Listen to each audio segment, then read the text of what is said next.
It's a good Friday when you see Keith Olbermann being at a point in time where he has to tweet from his dog's account. Elon Musk's Twitter has been the greatest thing ever for memes, for laughing at left wing nut jobs, for watching the meltdown. This has been reminiscent of 2016 with the Trump meltdown, and it is so funny. And we're going to listen to Keith Olbermann cry and whine and freak out as he does almost every time he uploads to social media because he is a mentally deranged human being. But there's more to this, and I think that it's important to discuss the bigger picture that we have to be looking at with this entire situation. But first, let's listen to Unhinged Keith Olbermann have his meltdown.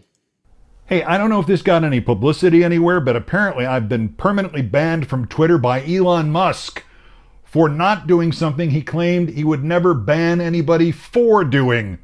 What a friggin' candy ass, lying, hypocritical, self contradicting little paranoid snowflake that apartheid Clyde really is. And I was hardly the most important journalist or commentator who got it. Aaron Rupart, Donnie O'Sullivan, Ryan Mack. It's the baptism scene from the Godfather movie, and we all got whacked by Don Elon Musk Leone. For a moment last night, I thought, he did this just so we'd all forget about Donald Trump's stupid baseball cards from yesterday. Let me talk about that too. Plus Thurber's The Catbird Seat and much more on the Friday Countdown podcast. Now available wherever you get your freaking podcasts, except Twitter, because you know. So, Keith Olbermann having just a normal one.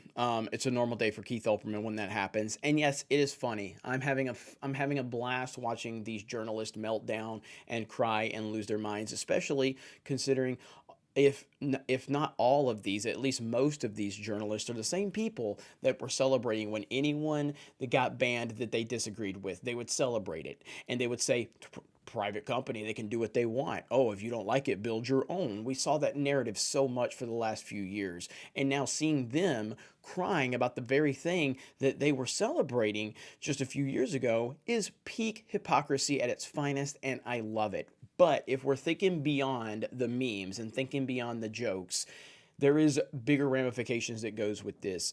And I'm not really loving what I'm seeing. Again, I hate these people because they hate me. I think they're disgusting pieces of garbage. But we need to be in a situation where everyone has a voice. Everyone has the right to have their voice. And it kind of goes back to the Alex Jones situation where when Elon announced that pretty much anyone was going to come back, but he specifically said Alex Jones can't come back because Elon Musk had hurt feelings on that situation. And I'm like, well, that doesn't make any sense. Again, the good of what Elon is doing far outweighs the bad. And I've made that very clear. But when he made that statement about Alex Jones, it was a huge problem because it showed a massive flaw. And once you start showing that massive flaw, where does the line end on your hurt feelings? Now, I understand there's some justification for what he's doing with some of these journalists, but I do think he's probably overstepping, and that needs to be called out. Again, it's great, it's funny, and I'm loving every single second of it, and I want these people to continue to melt down before our very eyes, but I want to see them melt down on the platform. I want to see them lose their minds if and when Donald Trump ultimately comes back to the platform. Elon Musk is ruffling feathers like I haven't seen since 2016. This is a Trump level 2016 meltdown than what we're seeing. Now, I know Elon over here, Barry Weiss tweeted out, the old regime at Twitter governed by its own whims and biases and sure looks like the new regime has the same problem. I oppose it in both cases, and I think those journalists who were reporting on the story of public importance should be reinstated.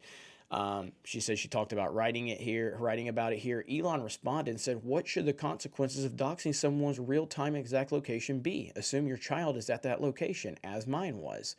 Barry, this is a real question, not rhetorical. What is your opinion? It's a fair question.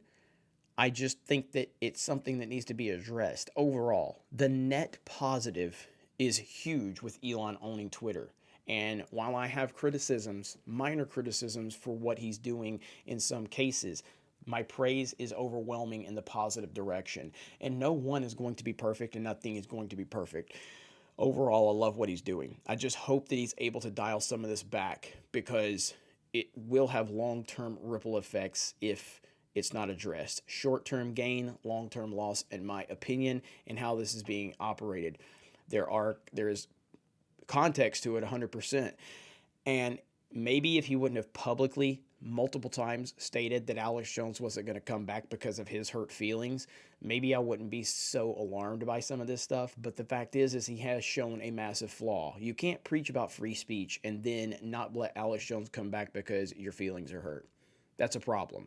Now we're leaning into more stuff where journalists that I despise, journalists that I hate, journalists that I think are pure garbage, I don't think they should be getting banned to this level. But you guys let me know your thoughts in the comments below. Elon Musk continuing to make Twitter the most entertaining platform on the internet, and I love every single second of it. You guys have a great day. Thank you very much for checking out this video, and we will talk to you later.